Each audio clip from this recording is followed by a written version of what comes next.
You, sir, are a moron. You do realize that this is sold out pretty much everywhere, right? Those numbers are inflated. Who knows what? I mean, I bet you I can go find one right now at the Apple Store. It's in stock.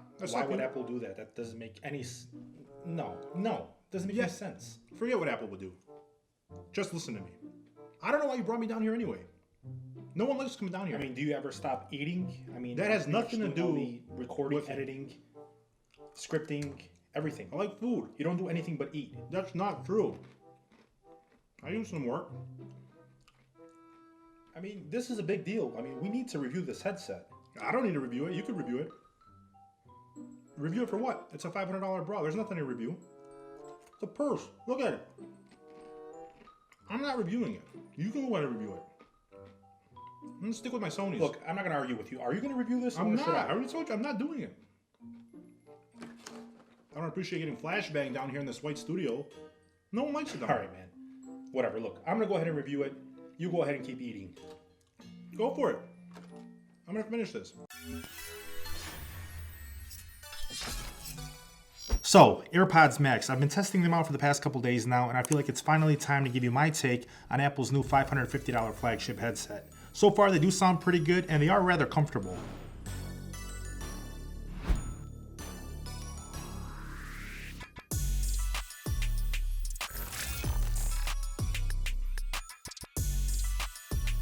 Right out of the box, you'll notice that you get that new car smell that hits you harder than the purse you're looking at protecting this new flagship.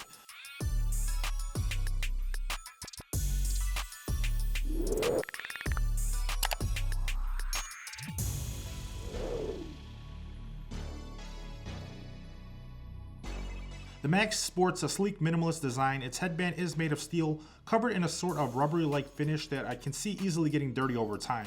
Its weight is evenly distributed throughout the headset, connecting its ear cups to what feels like a smooth, spring-loaded hinge. For colorways, they match the iPad Air. You do, however, get over 20 different color combos, with many color options back-ordered well into next year. This particular version is Apple's silver finish that doesn't exactly scream $550 like some of the other colors that do look a bit more premium. The ear pads being swappable and having that option to actually change the colors is pretty dope, but spending $550 on this headset, then spending an extra $70 for a different set of ear pads just for colors is probably the most Apple thing ever. It's no secret on how they became a $1 trillion company.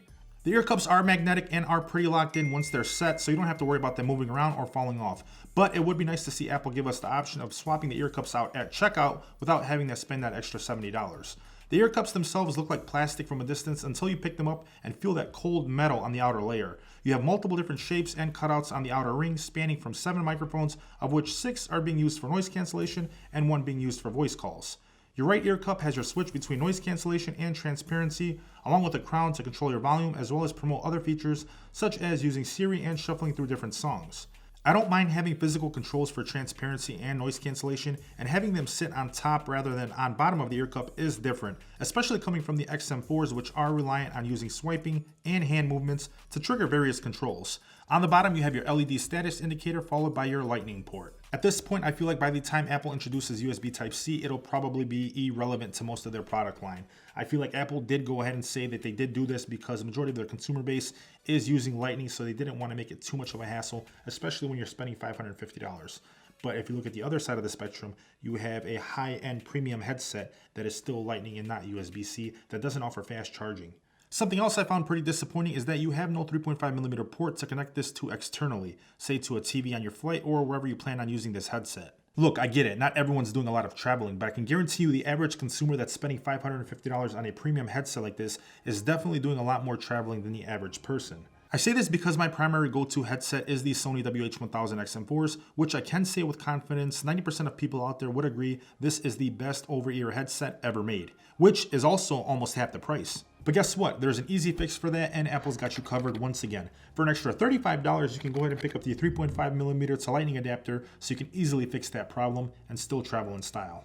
Yeah, right. Every time I check Apple's website, it feels like I'm eating at a 5-star restaurant. Everything's a la carte.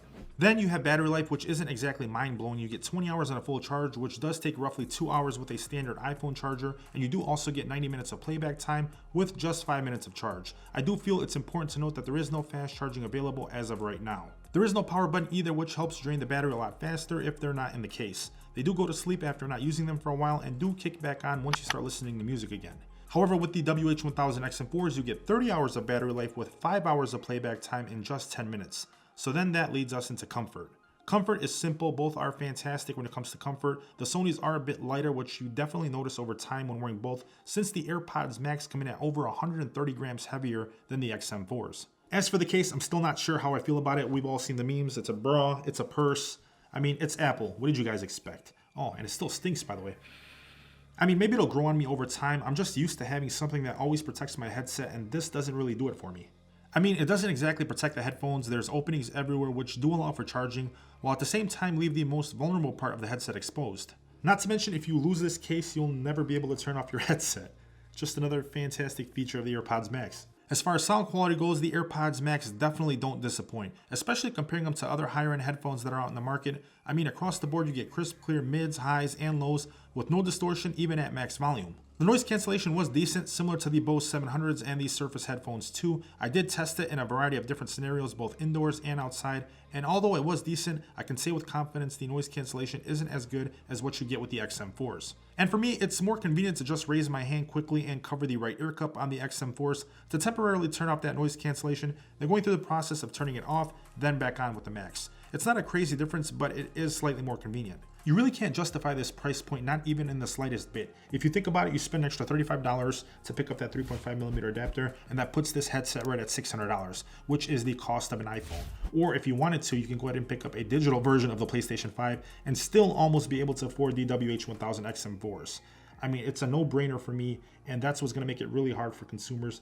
But at the same time, there is that base that is going to go ahead and pick up this headset no matter what. But all jokes and memes aside, the XM4s are half the price. They're lighter and more comfortable. They fold. They have much better battery life with a solid case and multiple cables included. So on paper, there really is no comparison when it comes to value. But then again, everyone will compare this set of AirPods to something different, and there will always be a supportive consumer base for Apple to purchase products like this. It's obvious. I mean, if it wasn't, these wouldn't be sold out everywhere. I'm sure this is the first of many to come from Apple. As for me, I'm going to stick to my Sony WH1000 XM4s for all of the obvious reasons we covered in this video.